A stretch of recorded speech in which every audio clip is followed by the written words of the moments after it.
Page d'analyse avec Dr Iyad Sidaoui, expert du monde arabe et directeur du CARAPS, en direct avec nous depuis Genève. Monsieur Sidaoui, bonsoir, merci d'être avec nous sur RT en français. Alors les forces aériennes russes coopèrent avec l'armée syrienne dans sa lutte contre le terrorisme. Quelle est l'importance de cet appui russe, principalement dans l'est de la ville d'Alep? Elle est déterminante, elle est très importante.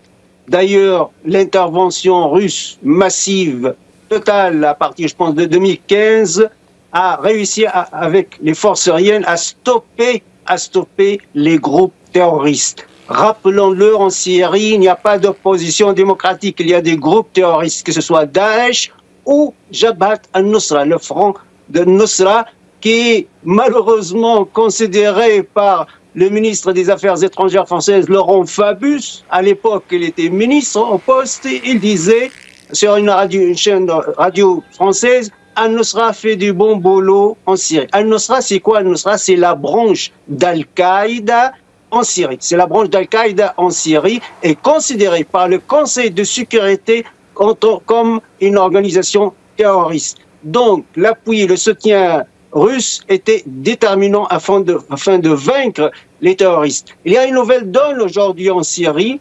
Rappelons-le, en 2011, au sein de la Ligue arabe, il n'y avait que 3 États arabes qui soutiennent la Syrie, qui sont l'Irak, le Liban et l'Algérie.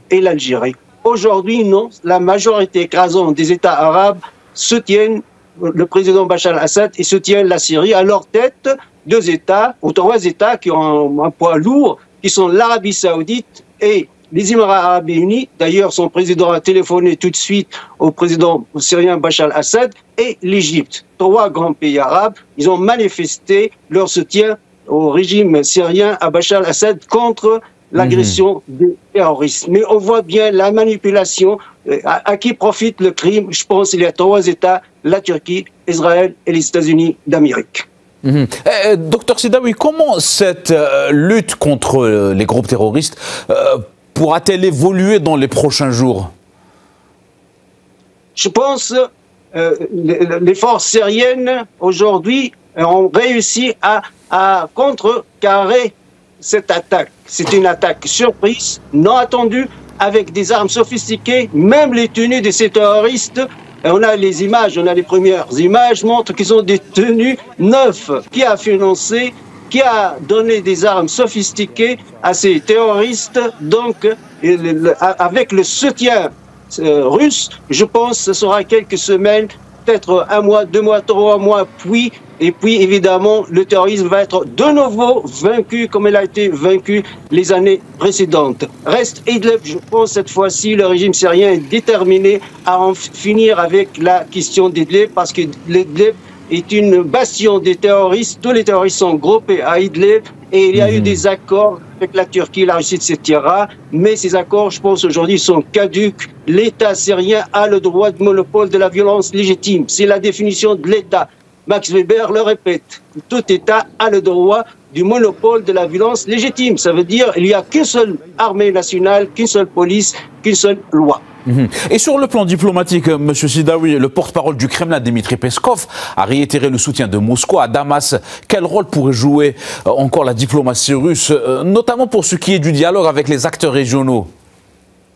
La Russie, d'ailleurs, d'abord, a sauvé la Syrie plusieurs fois au sein des conseils de sécurité, en utilisant le droit de veto contre des résolutions qui veulent répéter les scénarios libyens contre Muammar Kadhafi. La résolution en 1973 qui stipule une zone d'exclusion aérienne est interprétée par l'OTAN la destruction et l'élimination du régime de Muammar Kadhafi. Donc la Russie a utilisé plusieurs fois le droit de veto. D'ailleurs, avec le droit de veto chinois aussi. On a eu chaque fois 2 droits de veto. Alors, au sein du Conseil de sécurité, un seul droit de veto, ça suffit. L'usage d'un veto, ça suffit. Pourquoi? Parce que la diplomatie russe a compris qu'il y a des enjeux totalement autre que la démocratie, les libertés, etc. Non, la Syrie face à des terroristes, face à Daesh, aujourd'hui face à Al-Qaïda, Jabhat al-Nusra c'est Al-Qaïda, donc ce sont des terroristes et considérés par le Conseil de sécurité des terroristes. La Russie alors respecte le droit international. Aussi, l'intervention russe est légale parce que s'inscrit dans le droit international, parce qu'il y a eu des accords entre deux États souverains membres de l'ONU. Merci à vous pour votre analyse, Monsieur Riyad Sidaoui. Je rappelle que vous êtes expert du monde arabe et directeur du CARAPS. Vous étiez avec nous en direct depuis Genève. Merci à vous.